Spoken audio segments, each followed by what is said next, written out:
Voici la maquette du petit voilier océanique Godesarc pachycecus qui se trouve au milieu de la structure du véritable voilier qu'elle représente. Voilà. Donc cette maquette est au 1/20e. Elle est donc 20 fois plus petite que cette structure qui est en taille réelle et donc 20 fois plus grande que cette maquette.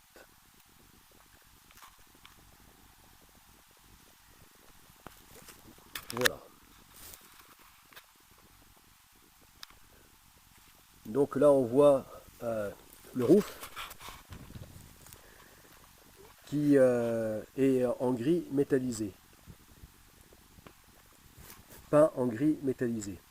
Donc le roof ici et là le cockpit. Voilà, c'est-à-dire avec les îloirs de cockpit. Donc en gris métallisé parce que, pas en gris métallisé parce que représentant l'aluminium. Voilà, le gris ici représente ce qui est en acier, puisque tout ce qui est en acier sera peint en gris. Et donc en gris métallisé, ce qui est en aluminium. Voilà, l'aluminium brut, puisque ce métal n'a pas besoin d'être peint. Voilà, donc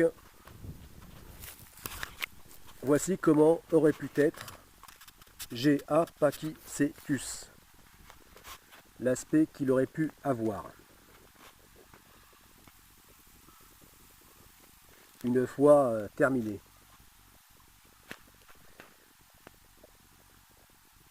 Mais en fait, il n'aura pas cet aspect-là. Du moins, pas pour le roof et le cockpit, parce que il sera, comme j'ai dit dans les vidéos précédentes, entièrement construit en acier. Enfin, pour ce qui est de sa coque et du pont, et donc du roof.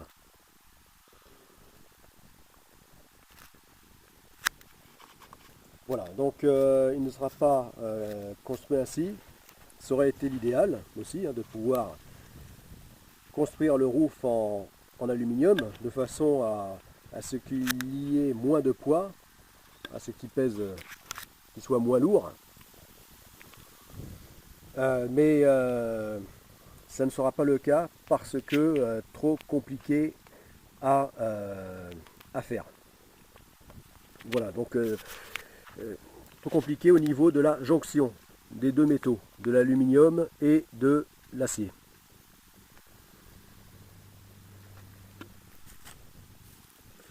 Voilà, trop compliqué parce que il n'existe que deux modes d'assemblage de ces deux métaux très différents. Donc l'assemblage par boulonnage ou rivetage et l'assemblage par soudage.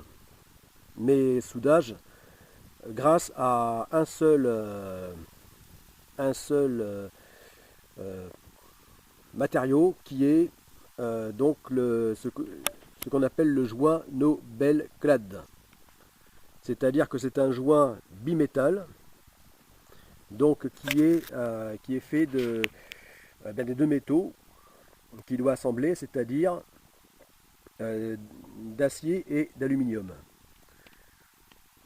mais qui sont assemblés par explosion, d'où donc le label Nobelclad.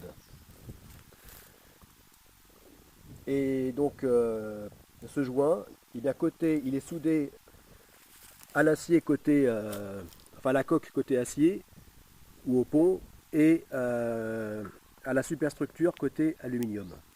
Voilà. Donc c'est une technique qui est beaucoup utilisée maintenant pour les navires, notamment les grands navires, enfin du moins ceux qui sont de taille importante, mais qui pour ce petit voilier sera compliqué à faire. Voilà, enfin compliqué pour moi en tant que constructeur amateur. Voilà. Parce que cet assemblage, encore, j'aurais pu le faire donc par boulonnage. Euh, mais bon, parce que là, par boulonnage, la structure reste la même. Donc rien ne change pour ce qui est de la structure. Mais par contre, là j'aurais été amené à faire quelques modifications pour ce qui est de l'assemblage par joint Nobelclad, par soudage.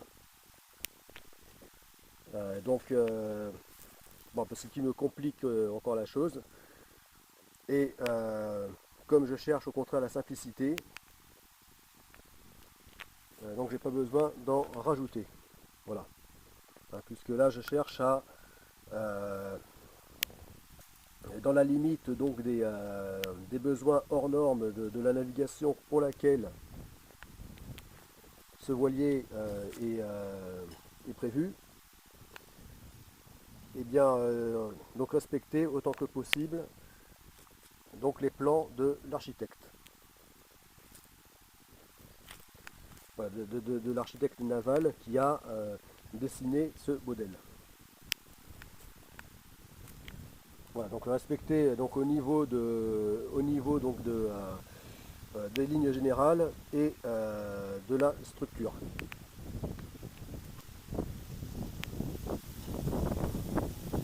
Enfin, pour ce qui est de la structure générale hein, de la coque et du pont. Voilà.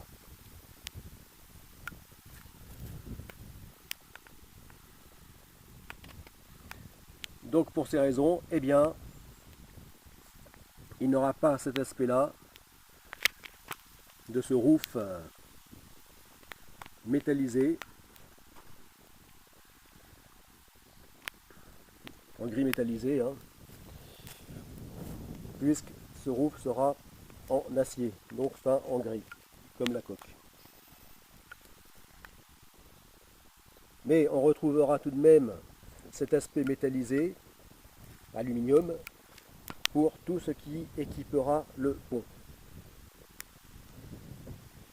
et la mâture.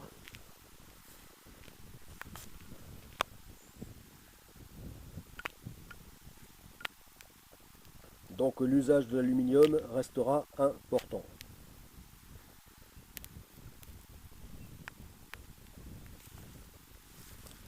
Voilà, alors là on voit un homme qui est à l'échelle de la maquette. Voilà, ce qui donne une idée de la taille du voilier.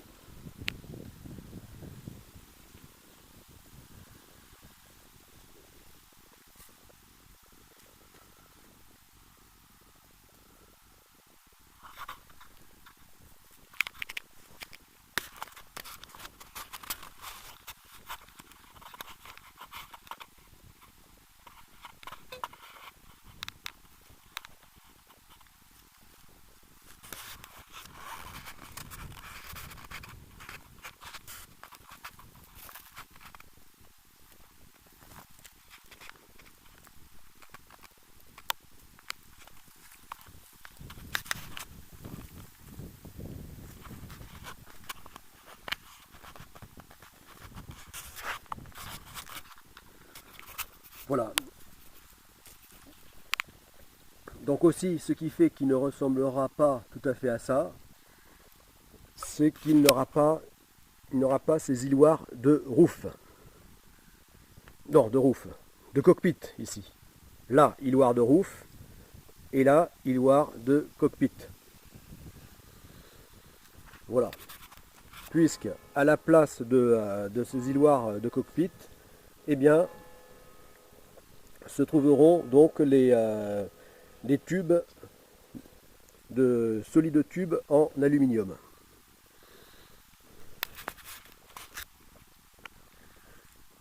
Voilà, donc ce qui donnera donc pas cet aspect massif, volumineux donc de la silhouette. Sa silhouette sera moins, paraîtra moins volumineuse, donc avec à la place de ces grands îloirs de cockpit, donc des tubes aluminium.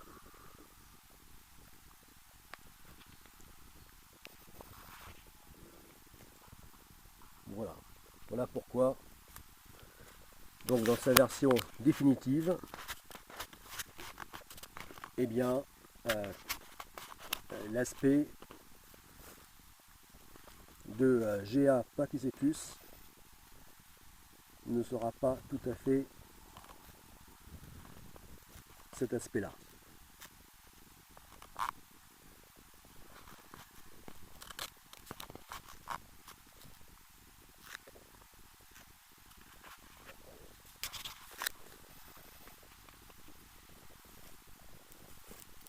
Et on reste tout de même donc dans, ça n'est que du détail, puisqu'on reste, on reconnaît facilement donc le même aspect général. On retrouvera le même aspect général.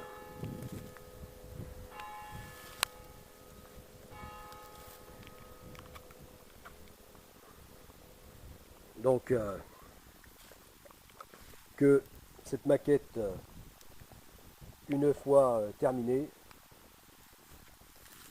est le véritable voilier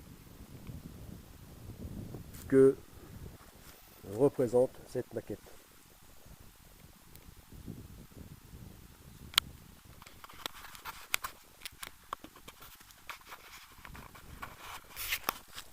Voilà.